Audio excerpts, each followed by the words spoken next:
Voici le corrigé de l'exercice numéro 6, page 145. Calculer un taux d'avancement final.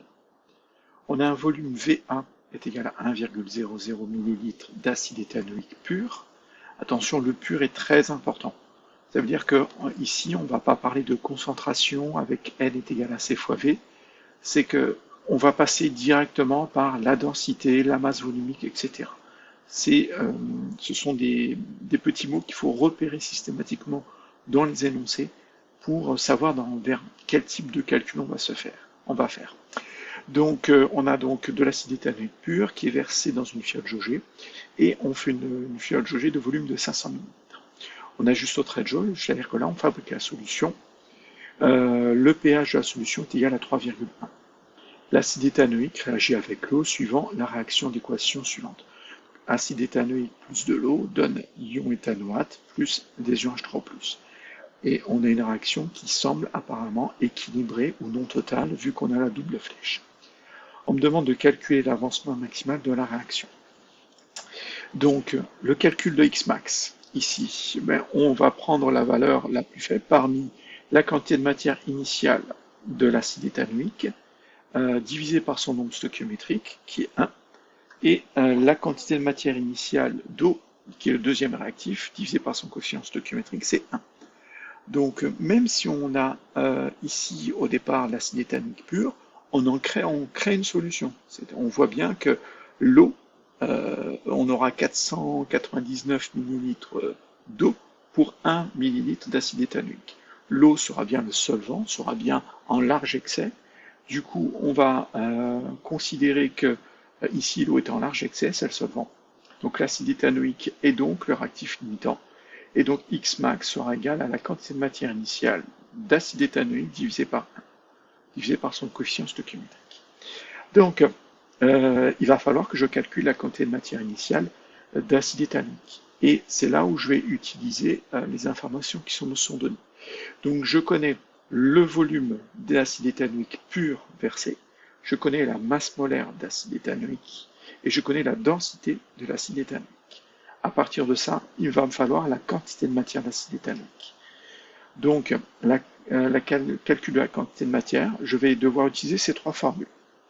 Donc, je vais vous expliquer le raisonnement à part de ces trois formules, comment je fais pour, finalement, à partir de ces trois formules, en trouver une seule qui ressemble à ça et arriver à ce résultat. Donc, on va aller ici, et donc j'ai mes trois formules. Donc, il faut mettre un point d'interrogation sur ce que je cherche. Hop, je cherche la quantité de matière. Ici, la masse molaire est connue. Je souligne maintenant tout ce qui va être connu. Je connais le volume d'acide éthanoïque et je connais la densité de l'acide éthanoïque. La masse volumique de l'eau est toujours connue. Il faut juste faire attention à son unité. Ici, je vais la prendre en grammes par millilitre. Donc j'ai 1 gramme par millilitre. Ça veut dire qu'il va falloir laisser tous les volumes en millilitres. Attention, vu qu'ici j'ai quelque chose qui est en millilitres. Donc maintenant que je vais souligner ce que je connaissais et que j'ai mis un point d'interrogation sur ce que je cherchais, le raisonnement finalement apparaît tout seul. Donc ce raisonnement avec lequel je vois que je peux calculer, connaissant la densité de l'acide éthanoïque et la masse volumique de l'eau, je peux calculer la masse volumique, ça je peux le calculer, la masse volumique de l'acide éthanoïque. Une fois que je l'ai calculé, je peux la mettre ici, donc ça sera connu. Et une fois que la masse volumique de l'acide éthanoïque est connue, connaissant le volume d'acide éthanoïque, je peux calculer la masse d'acide éthanoïque. Donc ça, je peux le calculer, finalement. Et une fois que je l'ai calculé, je peux le mettre ici.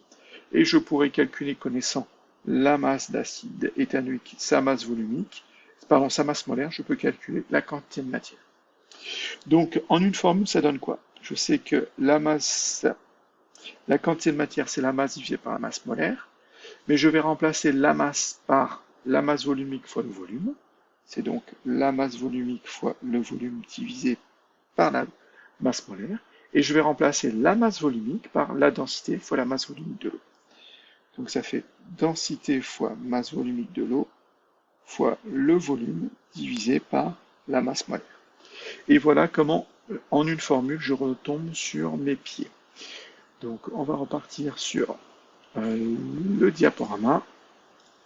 Et on en était là. Donc j'ai utilisé donc ces trois formules que j'ai transformées pour avoir la quantité de matière que je souhaitais. Donc c'est la densité de l'acide éthanoïque, 1,05, fois la masse volumique de l'eau, qui est ici à 1 g par millilitre, multiplié par le volume d'acide éthanoïque pur, et c'est le terme pur, je vous l'avais dit au début de l'exercice, qui me fait utiliser ces formules-là. Et là, je le laisse en millilitres, vu que la masse volumique de l'eau, je l'ai prise en 1 g par millilitre. Donc là, je la laisse aussi en millilitres, donc 1 millilitre, et je divise par la masse molaire qui est en grammes par mol, et 60 grammes par mol. Tout ça pour obtenir donc la densité sans unité. J'ai des grammes par millilitre multiplié par des millilitres, les millilitres s'en vont. J'ai des grammes divisés par des grammes par mol, les grammes s'en vont, il ne me reste plus que des mols. Donc ma formule est bonne, et j'obtiens 1,75 fois 10 puissance moins 2 mol.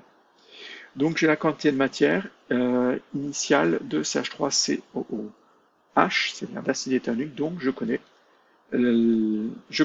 Xmax qui vaut 1,75 10 puissance moins 2 mol. Deuxième question, calculer le taux d'avancement final. Pour calculer le taux d'avancement final, il va falloir que je calcule XF, parce que le taux d'avancement final, ça va être XF sur Xmax. Donc je connais Xmax, il faut que je calcule XF. Donc pour calculer XF, XF se déduit de deux choses, du tableau d'avancement de la réaction et d'une mesure prise sur la solution, sur le milieu réactionnel à la fin de la réaction. Et toutes les mesures réalisées, vu que les réactions ici sont considérées comme instantanées, à partir du moment où je fais une mesure, c'est une mesure à l'état final. Donc le pH mesure à 3,1 me donne l'état final. Donc, qu'est-ce que je peux faire ici? On va retourner ici, dans le tableau d'avancement. Je vais simplement m'intéresser au CH3, COO- et H3O+, ici. Si vous remplissez votre tableau d'avancement, et on me l'a fait plusieurs fois, vous l'avez dans la vidéo de l'exercice précédent, etc., on va tomber sur XF ici et XF ici. Donc ça, c'est important. Ça veut dire que, comme ici on avait 0, là on avait X, là on a X max, parce que le coefficient stoichiométrique vaut 1 pour le H3O+, ici.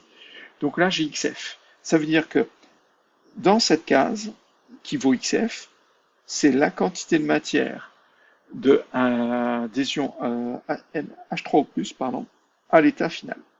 Donc la quantité de matière à l'état final d'adhésion H3O+, vaut XF. Donc je vais me servir de ça pour finalement répondre à la question. Parce que j'ai mesuré le pH. Et quand on mesure le pH, je sais que le pH est égal à moins log de la concentration en ion H3O+, divisé par C0.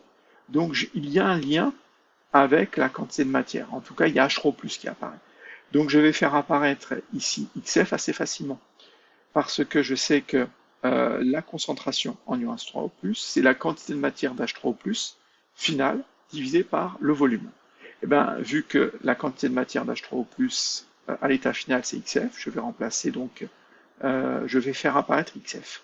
Et donc, je vais pouvoir calculer XF connaissant le pH de la solution. Donc, je pars de ça. pH est égal à moins log de la concentration de H3O+ sur C0. Je vais me balader avec le C0, je le garde parce que j'aime ça. Mais en fait, on sait que C0 vaut 1, donc je pourrais le supprimer. Mais je vais faire le calcul littéral avec. Donc, j'envoie le moins de l'autre côté, ça fait moins pH est égal à log de H3O+ sur C0.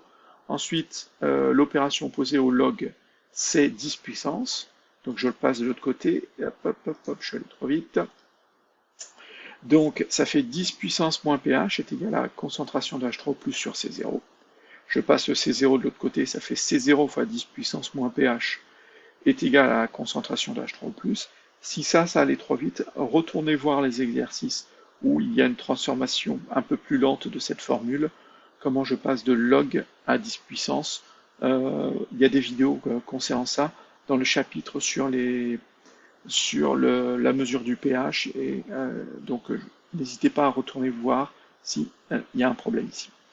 Et donc j'ai la concentration de H3+, mais comme la concentration de H3+, c'est XF sur le volume, je remplace ça par XF sur le volume, et c'est égal donc à C0 fois 10 puissance moins pH, C0 fois 10 puissance moins pH.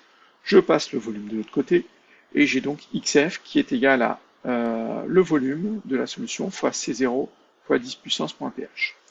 Donc je fais l'application numérique. Le volume, attention, là c'est le volume de ma solution finale, c'est-à-dire j'ai pris 1 ml d'acide éthanoïque, j'ai mis dans une fiole jaugée, j'ai complété au trait de jauge avec de l'eau distillée. Donc j'ai bien un volume total de mon milieu réactionnel. J'ai mélangé 1 ml de ça avec grosso modo 499 ml de ça, s'il n'y a pas eu de contraction de volume. Donc j'ai bien un mélange au total, un volume total de 500 ml. Donc 510-3.